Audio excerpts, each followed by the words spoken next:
ரஞ்சித் சொன்ன மாதிரி எனக்குமே சிவிகுமார் சார் நான் வந்து அவர் மெயில் அனுப்பிச்சு பிடிச்சாரு. நான் ஃபேஸ்புக்கில் சேட் பண்ணி அவர் மெசேஜ் அனுப்பிச்சிட்டே இருப்பேன். ஏன்னா எனக்கு வந்து நான் நலன்லாம் நாளை இயக்குனர்லேருந்து ஷார்ட் ஃபிலிம் பண்ணிட்டு வந்து இந்த ஃபீச்சர் ஃபிலிம் ஒரு ப்ரொடியூசரை தேடணும் அப்படின்ற போகும்போது எனக்கு ஒரு இடத்துல நம்பிக்கையே போயிடுச்சு. ஏன்னா வந்து எல்லாருமே வந்து நான் நிறைய ப்ரொடியூசர் மீட் பண்ணேன். நான் வந்து ஃபஸ்ட்டு ஜிகர்தண்டா எழுதிட்டு இருந்தேன் ஃபஸ்ட் ஸ்கிரிப்டாக. நான் அப்போ தான் சூதுகோமி எழுத ஆரம்பிச்சிருந்தாரு. ஸோ 2 பேர் டிஸ்கஸ் பண்ணி ஸ்கிரிப்ட்லாம் எழுதிட்டு இருப்போம். அப்புறம் ப்ரொடியூசர்லாம் தேட ஆரம்பித்த டைமில் நரேஷன் ஒன்று இருக்குல்ல, அதாவது வந்து போய் நம்ம கதை சொல்லணும் அப்படின்னு. ஸோ அந்த மாதிரி 2-3 பெரிய ப்ரொடியூசர்ஸ்லாம் போய் சொல்லியிருக்கேன். எனக்கு வந்து அது என்னோடய கான்ஃபிடென்ஸே குறைச்சிருச்சு. ஏன்னா வந்து நம்ம எழுதும் போது ஒரு மைண்ட் செட்டில் எழுதுவோம். பட் ஆனால் அதை நரேட் பண்ணும்போது எனக்கு அது ஒரு தனித்திறமையாக அது கிடையாது, அதை நரேஷன் பண்ண வராது. ஸோ 2-3 இடங்கள் அது மிஸ் ஆகும்போது எனக்கு வந்து சரி ஓகே, ஆனால் நீங்கள் நரேஷன் பண்ணால் தான் இங்கே நம்மளுக்கு ஒரு ப்ரொடியூசர் கிடைப்பாங்க அப்படின்ற மாதிரி இருக்கும்போது சரி ஓகே, நம்மளுக்குலாம் ப்ரொடியூசரே கிடைக்க மாட்டாங்க, நம்மளே ஒரு 5D வச்சு ஒரு படம் எடுத்துருவோம் அப்படின்ற மாதிரி ஒரு மைண்ட் செட்டில் தான் இருந்தேன். ஸோ அப்படி இருக்கும்போது தான் அட்டகத்தியோட ஆடியோ லான்ச்சு அந்த போஸ்டர்லாம் பார்த்துட்டு இருக்கும்போது சரி ஒரு புது ப்ரொடியூசர் வந்திருக்காரு, மதுரைக்காரரு, சரி ஏதாவது விட்ட போடுவோம்னு சொல்லிட்டு மெசேஜ் அனுப்பிச்சிட்டே இருப்பேன். அப்போ அவர் வந்து சொன்னார், வாங்க ஸ்கிரிப்ட் இருக்குன்னா வாங்க அப்படின்ற மாதிரி சொன்னார். ஸோ டி நகரில் அவரோட ட்ராவல்ஸ் ஆஃபீஸ் தான் போனேன். ஸோ போனோன்னா நான் சொன்னது வந்து சார் எனக்கு நரேஷன் பண்ண வராது, இல்லை பரவாயில்ல ஸ்கிரிப்ட் கொடுங்க அப்படின்னாரு. ஸ்கிரிப்ட் கொடுத்துட்டு படிச்சுட்டு என்ன எப்போ சார் ஒரு 2-3 டேஸ் அப்படின்னாரு. அதெல்லாம் இல்லை, போங்க டீ குடிச்சிட்டு வாங்க, நான் படிச்சுக்கிறேன் அப்படின்னாரு. நான் கீழே போய் டீ குடிச்சிட்டு ஒரு 10 நிமிஷம் அப்படியே சுற்றிட்டு வந்தேன். 1 ஹவரில் அந்த ஸ்கிரிப்டை ஃபுல்லாக படித்து முடிச்சார்.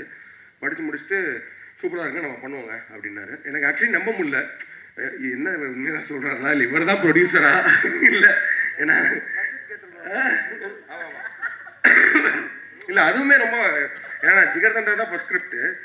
அந்த ஸ்கிரிப்டையும் அதே மாதிரி படிச்சுட்டு ஓப்பனாக சொன்னார் அவர், இது உங்கள் ஃபஸ்ட்டு படம்னா அது நடக்கவே நடக்காது, இது வந்து எவ்வளோ பட்ஜெட்டில் பண்ணுவீங்க அப்படின்னாரு. நம்ம ஒரு வேல்யூ ஒன்று வச்சுருப்போம்ல, 2 crores சார், வாய்ப்பே கிடையாது, இது ஒரு 4 crores ஆச்சு ஆகும் அப்படின்னு. பீட்ஸா பண்ணும்போது இல்லை ஒரு 1 crore பண்ணலான்னா ஓகே அப்படின்னு சொல்லி இமீடியட்டாக ஒர்க் பண்ணாங்க. But thank you sir, I am so happy to see you here. ஏன்னா வந்து இத்தனை பேர், இத்தனை படங்கள், இத்தனை இது மாதிரி ரவிக்குமார் சொன்ன மாதிரி ஒரு சீசன் இருந்துச்சு. அதில் வந்து சிகுமார் சார்லேருந்து ஒரு ஆடியோ லான்ச்சு, அந்த படம் ரிலீஸு, அப்புறம் ஒரு பார்ட்டி. ஸோ எல்லாமே அந்த இதெல்லாம் மிஸ் பண்ணுறோம். But I think it started again. So happy for Sivakumar sir and Soodhu Kavvum. I think Soodhu Kavvum வந்து அந்த டார்க் ஹியூமர் அப்படின்ற ஜானரில் I think father of dark humour, Nalan father of the humour itself. அந்த ரைட்டிங் வந்து எனக்கு ஷார்ட் ஃபிலிம் டைம்லேருந்து நாங்கள் 4 இயக்குனர் பண்ணும்போதே வந்து நலனோட படங்கள் எல்லாமே செம்மையாக இருக்கும் அந்த ரைட்டிங் எல்லாம். ஸோ அப்படி பார்க்கும்போது சூதுகவும் வந்து எப்படின்னா தர் will like only very few classics. அதாவது வந்து நம்ம எத்தனை வருஷம் ஆனாலும் எப்போ நம்ம அந்த படத்தை பார்த்தாலும் திரும்ப உட்காந்து பார்க்க முடியும். ஸோ அது மாதிரி இப்போ சூதுகம் ரீசெண்டாக கூட ஒரு நாள் சும்மா அந்த படம் ப்ளே ஆகிட்டு இருந்துச்சுன்னு உட்காந்து ஃபுல்லாக பார்த்தோம்.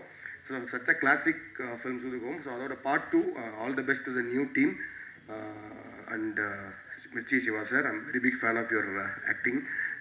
அவர்கிட்ட ஒரு சட்டில் ஹியூமர் பர்ஃபார்மன்ஸ் இருக்கும். ஸோ அந்த வகையில் I think you'll take it there. And then Karna வந்து சூதுகமுக்கும் சூதுகம் 2க்குமான main core connect I think Karna மூலமாக தான் வருது. And the new team, director Arjun, music director Edwin, cinematographer Karthik, and to the entire cast and crew, all the very best. Definitely you have a big name behind Sudhugam. So Sudhugam part 2 will definitely win big அப்படின்றது என்னோட wishes. Thank you.